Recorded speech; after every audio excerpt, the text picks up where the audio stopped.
$3 billion, 612 trucks, and thousands more just sitting there unplugged, unused, and paid for by you and me. Let's talk about the Postal Service EV disaster Washington doesn't want to explain. U.S. Postal Service has spent more than $3 billion in taxpayer money on electric mail trucks, and after years of production, just 612 are actually delivering mail, according to their latest report. Thousands more sit idle. There are more charging stations than vehicles, and the Biden-era green mandate is now under fire on Capitol Hill under the Trump administration. Senator Joni Ernst is calling it a boondoggle. The Postal Service bureaucrats, well, they say everything's on track. And taxpayers are left asking a very simple question. Where did the money go? Today, we're going to break it all down, the numbers, the excuses, and what this tells us about government spending in America. So let's talk about something every American understands, the mail. You put a letter in a mailbox, you expect it to get delivered, right? You don't expect it to cost billions of dollars, take years to figure out, and somehow end up parked in a government lot, unplugged and unused. But that, folks, is exactly what's happening right now with the United States Postal Service and its shiny new electric vehicle fleet. Here's the headline that should stop you in your tracks. The U.S. Postal Service has spent more than $3 billion in taxpayer money, your money, my money, on all electric fleet of mail trucks. And so far, they've managed to put just 612 vehicles on the road. 612. 612. That's not a typo. It's not a rounding error. It's a full-blown government boondoggle. And it all traces back to the Biden administration's 2022 Inflation Reduction Act. Remember that? Which, despite the name, had nothing to do with reducing inflation and a whole lot to do with forcing green priorities onto agencies that weren't ready for them. The U.S. Postal Service. Billions of dollars were set aside to green the U.S. Postal Service fleet. The goal, tens of thousands of electric mail trucks. The reality, a handful of vehicles, thousands sitting idle, and a lot of unanswered questions. Senator Joni Ernst of Iowa, who chairs the Senate's DOE's caucus, put it very plainly. She called it a tremendous waste and said it's time to return the money to the sender. You get that play on the word, return to sender? The taxpayers, you and me. Hard to argue with that, isn't it? Most of the money, roughly $2.6 billion, went to Oshkosh Defense, a Wisconsin-based contractor tasked with designing and building 35,000 next-generation electric mail trucks. So how's that going? As of November 10th, just 612 battery electric next-generation delivery vehicles are actually delivering mail, spread across only 15 locations nationwide. So to put that into perspective, we were promised tens of thousands by the end of the decade. And after years of work, billions spent, we're averaging about, 3 to 4 trucks every day rolling off the line. At that pace, folks, your grandkids might be retired before this fleet is actually finished. Now, U.S. Postal, they tell us, but wait, we've delivered more than 9,000 electric vehicles. Well, technically, yep, that's true, but very misleading. Most of those aren't purpose-built Oshkosh trucks designed for mail routes.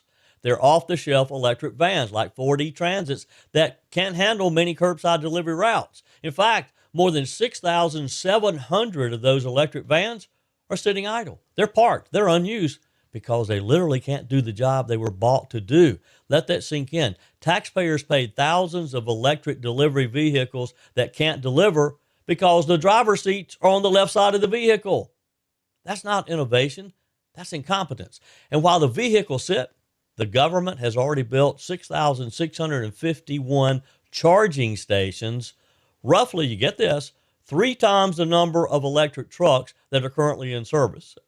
They got a bunch of charging stations out there, no vehicles to charge. So we've got chargers waiting for vehicles, vehicles waiting for routes, and taxpayers waiting for answers. U.S. postal officials argue that charging infrastructure has to come first. Well, fair, I guess. I don't know, in theory. But theory doesn't deliver the mail. And it doesn't justify spending $1.7 billion to get 612 usable vehicles. Even worse, the production issues are starting to sound downright embarrassing. According to reporting, early prototypes failed leak tests so badly that water poured into the trucks as if the windows were left open in a storm, according to one of the officials. One person involved in the manufacturing process summed it up: "We don't know how to make a damn truck." That's comforting, isn't it? Considering this is the vehicle Americans see in their neighborhoods every day trying to deliver the mail.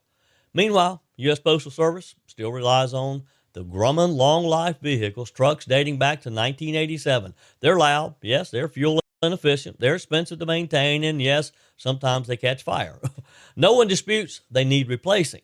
The question is whether replacing them with a rushed, politically driven electric mandate was ever a smart idea.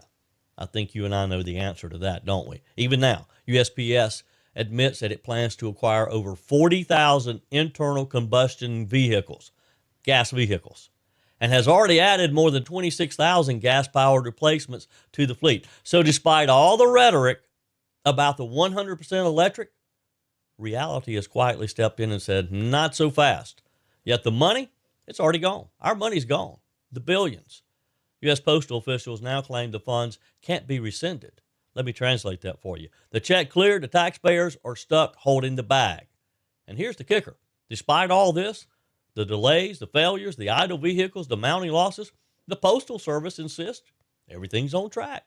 No problem, because they're spending our money. They say they will have 45,000 electric next-generation vehicles and 21,000 additional electric vans by 2028. That would be wonderful if we hadn't already heard those promises before. Remember, this is the same agency that lost $9.5 billion in fiscal year 2024 alone, which brings us to the bigger picture. This isn't really about electric vehicles. It's about how Washington spends your money, my money. This is what happens when ideology outruns engineering, when press releases replace performance, when political goals matter more than practical results. No business in America could survive spending billions and producing this little. You agree? No private company would get away with this level of inefficiency. But government, they run by different rules. President Donald Trump has floated the idea of merging the U.S. Postal Service with the Department of Commerce, citing its massive losses and chronic mismanagement. Now, whether that's the right answer or not, one thing is clear: the status quo isn't working. Americans want reliable mail service. They want accountability. And they want their tax dollars respected, not lit on fire in the name of the latest Washington fad, which is exactly what we saw. Electric vehicles, maybe they have a future. But forced mandates, rush timelines, blank checks, and until Washington remembers that, this won't be the last time taxpayers are left wondering where the money went and why the trucks never showed up. If you found value in this truthism, like, comment, and share to your friends. Oh, and don't forget to subscribe and hit that notification button so you'll be the first to receive the latest breaking news. I love receiving your emails as well, Joey at joeyhudson.com.